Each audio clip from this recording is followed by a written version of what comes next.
Il ressort des travaux que les activités de la Caisse de développement de la pêche maritime depuis 18 mois ont porté essentiellement sur l'augmentation de la production des pêches et la promotion de l'aquaculture commerciale.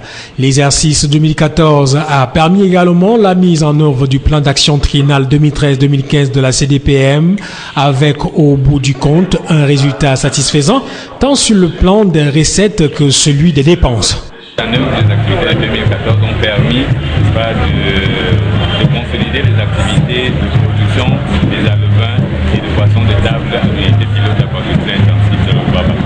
Et nous avons présenté au Conseil le niveau d'exécution de ces activités de production et la démolition des alevins qui sont là-bas, qui sont allés principalement à la promotion de cette activité auprès des publics intéressés. Au-delà de ces rapports d'activité, cette 49e session du Conseil était également consacrée à l'examen et à l'adoption des rapports d'exécution du budget 2014 ainsi que du compte administratif et de gestion évalué à la somme de 999 950 000 francs CFA. La CDPM a pour mission régalienne de contribuer à la mise en œuvre de la politique sectorielle de développement des pêches et de l'aquaculture en promouvant la recherche, en apportant son assistance technique et matérielle aux pêcheurs artisanaux, en finançant les investissements en matière d'infrastructures et d'équipements de vulgarisation pour le compte de l'administration, entre autres. Les principales résolutions sont une session extraordinaire. Le Conseil a été convoqué sous quinzaine pour permettre d'adopter ces comptes. Par contre, le rapport d'activité de production de l'État a été la principale résolution.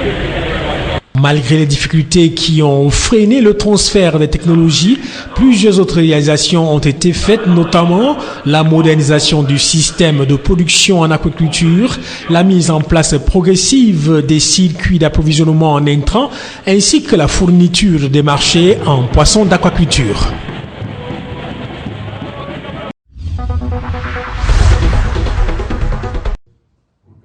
La région de l'Est, confrontée à quelques problèmes d'insécurité du fait de la crise militaro-politique en République centrafricaine, entend préserver la bonne moralité des agents militaires et de police de nationalité camerounaise en service dans les zones frontalières. La question devient de plus en plus préoccupante quand on a en souvenir l'agression perpétrée sur les cadres de la CWI à Lompangar, où des militaires chargés d'assurer leur sécurité les ont dépossédés de la somme de 200 millions de francs CFA. Des actes répréhensibles qui ont amené le commissaire du gouvernement à prescrire probité et abnégation dans le traitement des questions juridiques mises à la disposition des officiers de police judiciaire. Des travaux, je suis effectivement satisfait parce que ça m'a permis de savoir d'entrer déjà en contact avec les différents auxiliaires de justice et leur dire ce que j'attendais. Cette exhortation formulée à l'endroit des officiers de police judiciaire de la région de l'Est filtre des rencontres de prise de contact effectuées par Marguerite Meffan, nouveau commissaire du gouvernement de la région.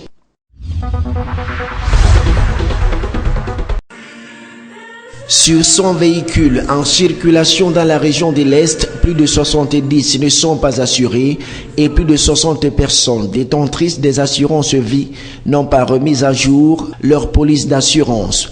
Un constat qui, selon les professionnels des assurances, entrave les relations entre les assurés et les assureurs au moment du paiement des sinistrés. Les assurances ne se payent que quand le client a respecté, n'est-ce pas, sa cotisation.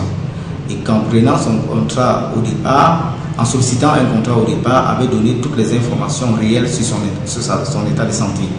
Mais si le client avait pris un contrat alors qu'il était malade, à partir du moment où nous constatons, même s'il y a eu décès, on ne pourra payer ce sinistre si surtout c'est cette maladie qui a emporté le monsieur.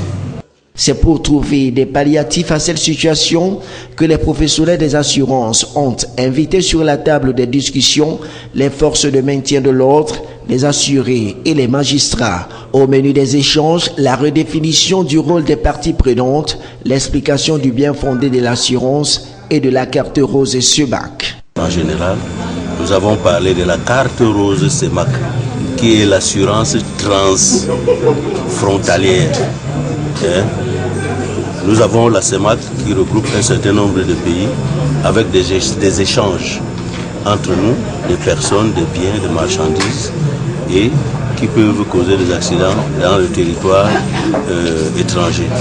Le rôle de l'autorité administrative qui n'est plus à démontrer consistera à veiller sur le bon déroulement des actions menées par les assureurs de la région. Redéfini dans tous ces volets, où le rôle de chaque intervenant a été reprécisé. Il ne reste donc plus qu'à tout un chacun de jouer son rôle pour que l'assurance joue effectivement son rôle. Je crois que c'est tout. L'autorité administrative a son devoir d'assister, n'est-ce pas, d'apporter toujours son appui pour que tout se passe dans de bonnes conditions. Au terme de cette concertation, il a été demandé aux usagers de la route de se mettre en règle, l'opération de répression étant prévue dans un futur proche.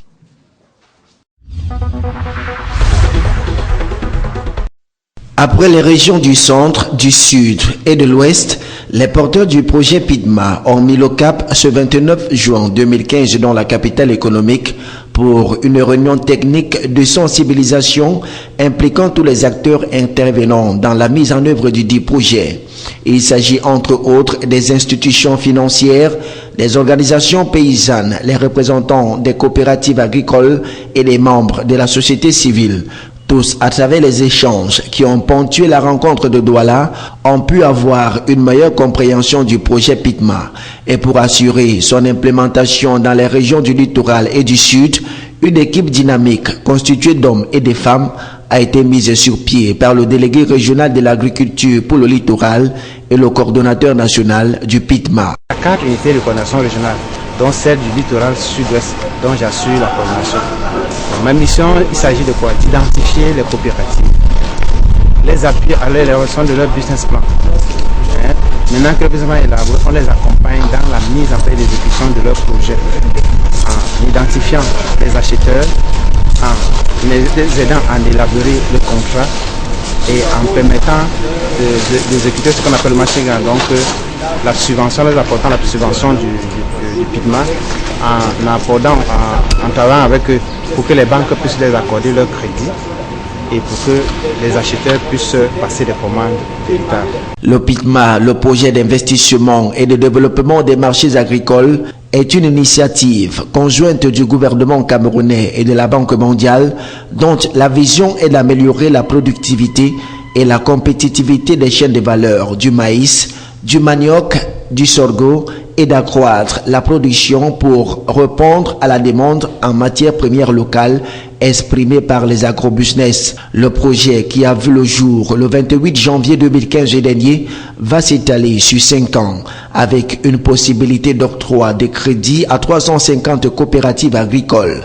Parmi elles, 24 font actuellement l'objet d'une étude minutieuse du business plan et la région du littoral en fait partie avec 5 coopératives.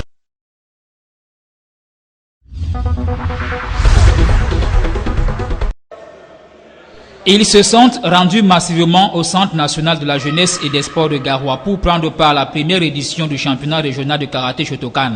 Entre comités ou disciplines de combat et les katas réservés aux initiés, les jeunes pratiquants du Shotokan vont séduire le public à travers leur maîtrise de cet art venu d'ailleurs. S'agissant des katas, les pratiquants porteurs de différentes ceintures après démonstration vont chacun monter sur le podium en guise de récompense. De même pour le comité, où les cadets, les minimes et les seniors se sont fait distinguer.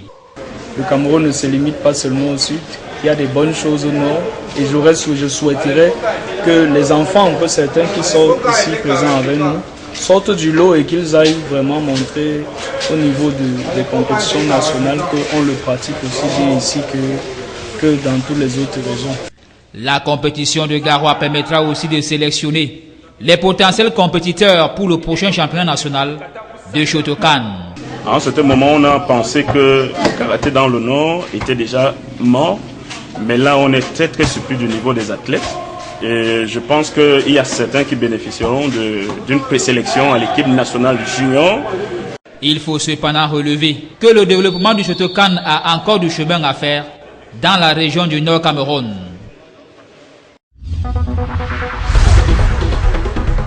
La persistance des maladies épidémiologiques au Cameroun et singulièrement dans la région de l'Est serait liée à la faible implication de l'autorité administrative et aux diverses croyances entretenues par les populations de cette partie du pays.